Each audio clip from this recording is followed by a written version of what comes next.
everyone, this is Angie at StampingWithAmore. Welcome to my channel. If you're new to my channel, please subscribe and hit the bell for notifications each time I upload a new video.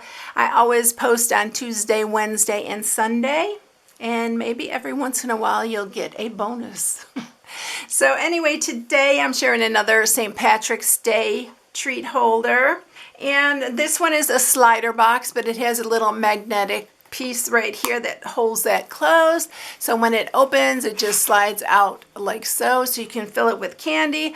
I looked everywhere for the little gold coins because that's what I was going to use in my little leprechaun box and this one too, but I could not find them anywhere. I don't know what is happening, but I looked at like 3 different stores and I couldn't find any. So you can put anything in here. You don't have to put the coins, but I thought they'd be really cute, especially in that leprechaun box. I thought it would have been really cute. And if you haven't seen the leprechaun box, I'll link it in this video.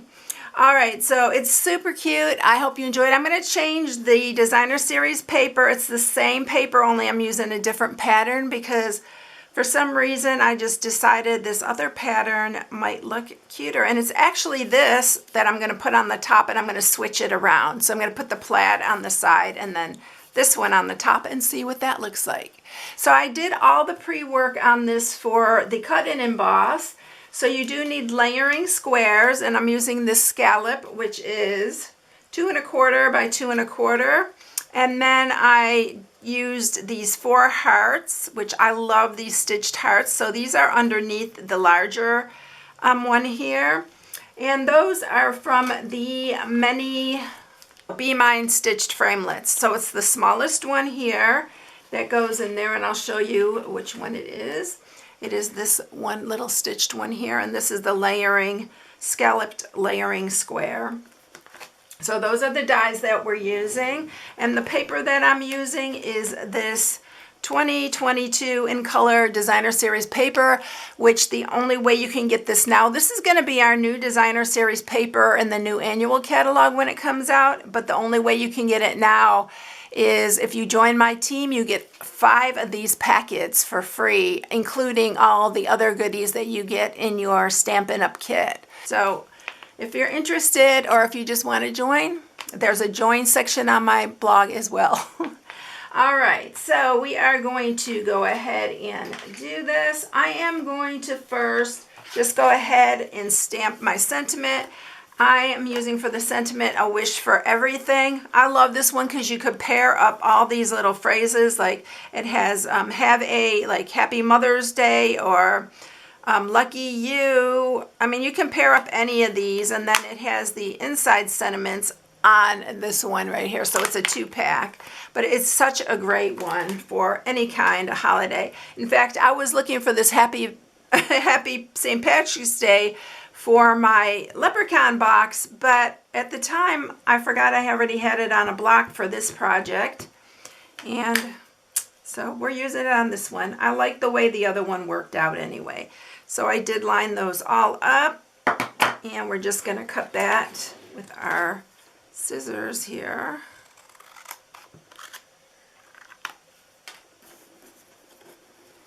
I'm just making it really close to the letters. And then I am going to banner the end. Let's see, how long did I have it? It is about 2.5 inches long.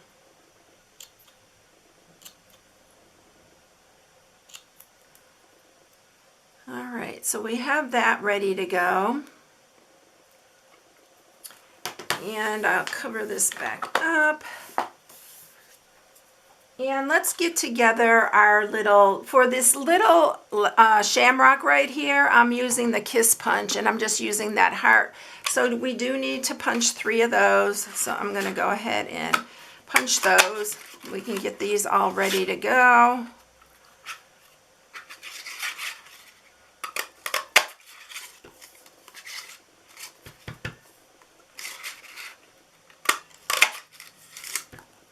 So we have 3 of those, and then to get the little stem, I just cut that out of the extra paper that I had here. So I'm just cutting my own little stem here. for the shamrock. So just like that, just freehand it. And we're gonna go ahead and put this together and get it ready, and then we'll put our box together. So I'm gonna use wet glue so I can move these around if I have to. We're gonna add these first. The really looks so cute underneath this shamrock. So we're kind of making a 4-leaf clover here.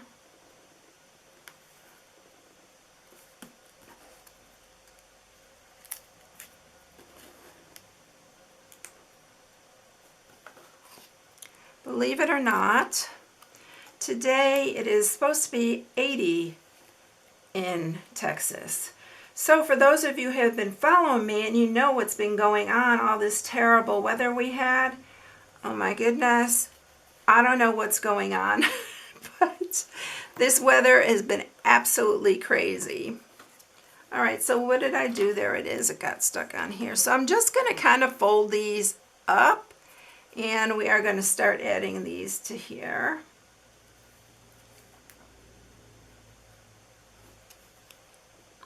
One day we're like freezing, we have no power. Of course, I've had power, but a lot of people have not. And then yesterday it was in the 70s, and today it's supposed to be 80. So let's put this little stem. I may want to narrow this a little bit.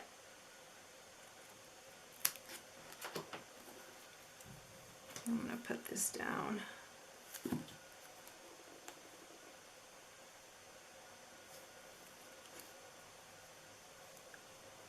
And it doesn't have to be perfect here because you are going to put the ribbon little bow in the center. Even if you don't want to put the bow, you can put a pearl or anything like that on there. So I'm going to grab my ribbon, which is the Just Jade. This is Just Jade that we're doing this in. And we'll just make a little bow here.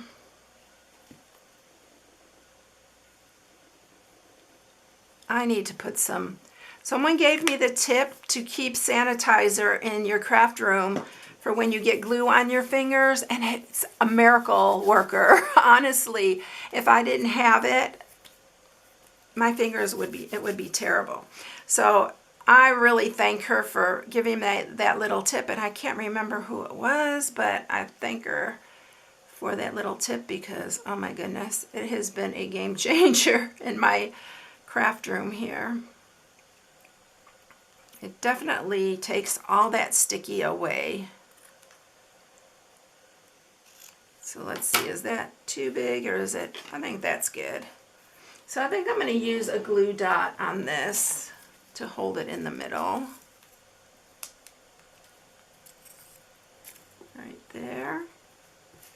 It's so cute. And then we're going to just use some wet glue to put this on here. I kind of should move this over just a hair.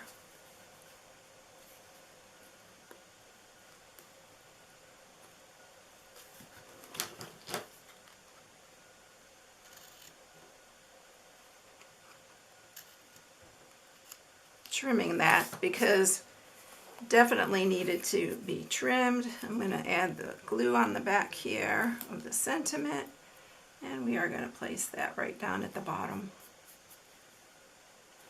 So that's all ready for the front of our box. Now let's get started on the box. So isn't that cute? I love that.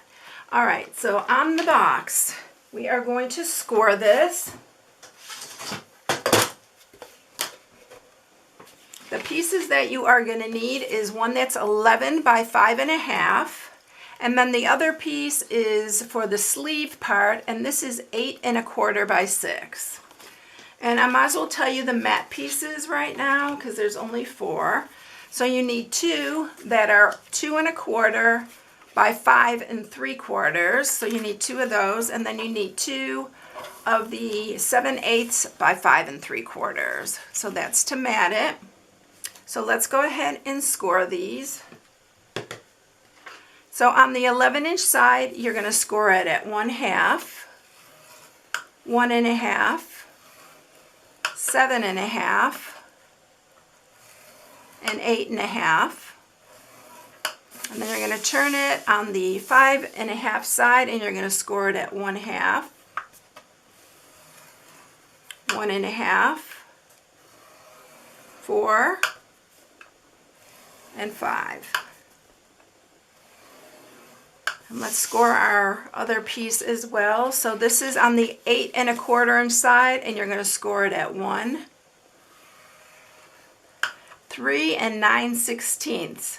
So this is a little tricky. You know what I'm going to do? Because sometimes I get questions on this. So I'm going to bring up my trimmer, and I'm going to show you on the trimmer, because I can show you a lot easier on here. And for those of you who have a trimmer, you'll be able to know exactly where to cut. So let me scoot this out of the way here. And I'm going to zoom in so that you can see, because I know people have issues with this because it is 9/16, but I want to show you here how easy it is to do it. All right, so let's zoom in. Let's see if I can zoom in really close. And hopefully I won't forget to zoom back out. All right. So I think that's pretty good. So it's 1, the first, and then you're going to do it at 3 and 9/16. So this little point right here is a 16th. That little tiny one right next to the 3. So just count out 9. So you're going to count it 1, 2, 3, 4, 5, 6, 7, 8, 9. So it's the little tiny tick right after the 3.5 inch mark. So we are going to score it at 3 and 9/16. And I know this is a bummer, but it's really easy once you see it. And the other one is 4 and 9/16. So once again, that little tick right there past the 4 is 1/16. So go 1, 2, 3, 4, 5, 6, 7, 8, 9. So it's the tiny tick after the 4.5. So that's what you're going to score next. For this to fit properly, it has to be that 16th. I'm sorry. And then 7 and 1/8 is the next one. So this is a 16th. The next line over is an 1/8. So it's 7 and an 1/8. Hopefully this is clear for you, so you can do this. Go ahead and scoot out again so you can see the full picture here. All right. So we are going to sharpen these score marks. And I just like it to fit just right, so I really wanted that 16th inch. You're going to put adhesive on here. I'm going to match these up.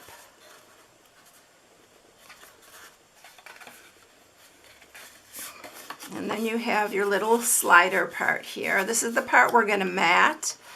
So let's go ahead and mat those. So I'm going to use the plaid this time on the sides.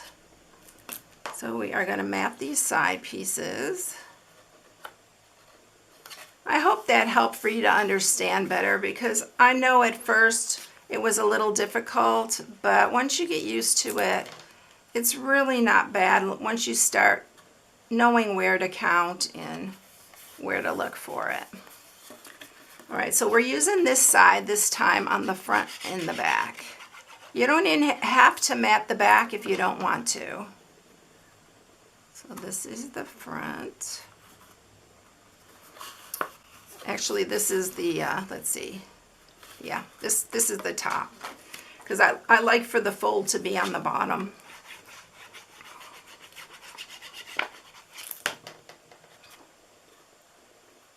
All right. So there you go. Now all we have to do is put the box together, and we will be ready to go. All right.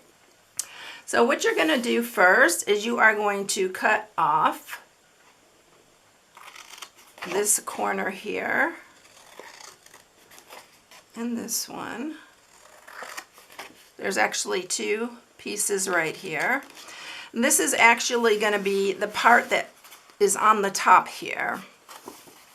We're going to also cut down each of these sides here.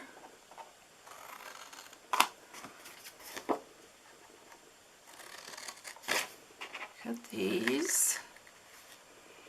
And this is going to, this little piece is going to fold inside. We're going to cut these off here.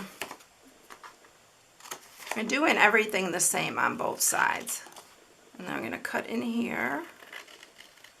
And we're going to cut these off here. And you can cut into these. Cut this one off in these as well. So that's actually the bottom part of your box. And then we are cutting these off too.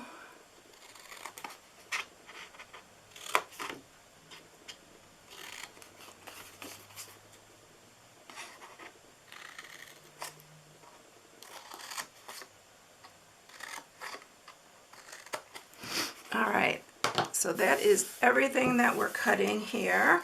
Now we're going to sharpen all our score marks. We are using our magnets, and I just remembered I messed up on the top part of the box. I need to try to pull this up before it dries too fast so that we can put our magnet underneath here. So I think I can do it just like that. Make sure you put your magnet before you put your top piece on. I totally forgot, and I just looked over and saw the magnets and realized I'd forgotten that part. So we are going to put adhesive on all these corners, but I'll do one side at a time. We're going to do these two first. And this is going to fold in here. And this is going to fold. And if you want to put adhesive on this little flap here, you can, or you can just fold it down like I did. And then these fold down, but we need to put these on first. So put your adhesive on these. And then you're going to pull these up. Line up your corners.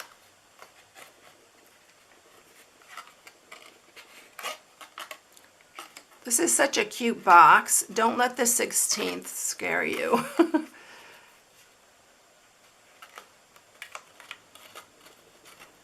I hope it did help you to see it. Let me know in the comments if it helped. All right, so this is what it's going to look like. Now we need to put our magnet. This is going to slide on here.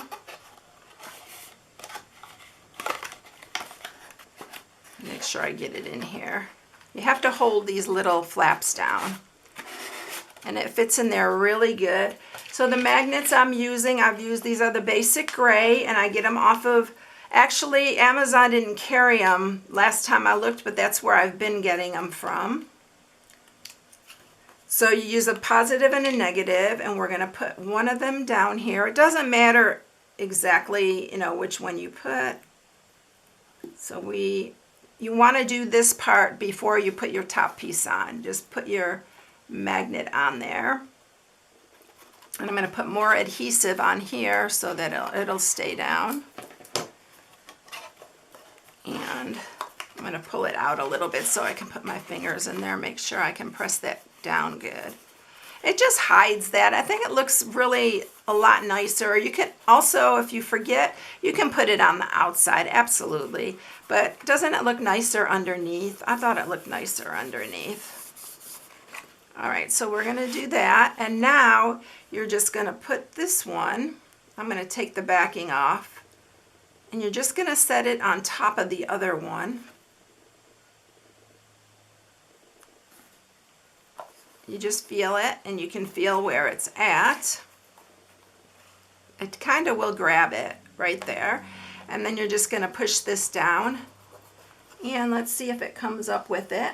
And then just press this really tight so it stays on. So it'll just catch it right there like that. You can hear it when it catches. All right, now we're going to go ahead and add our beautiful front piece right here to the top of the box, just like that.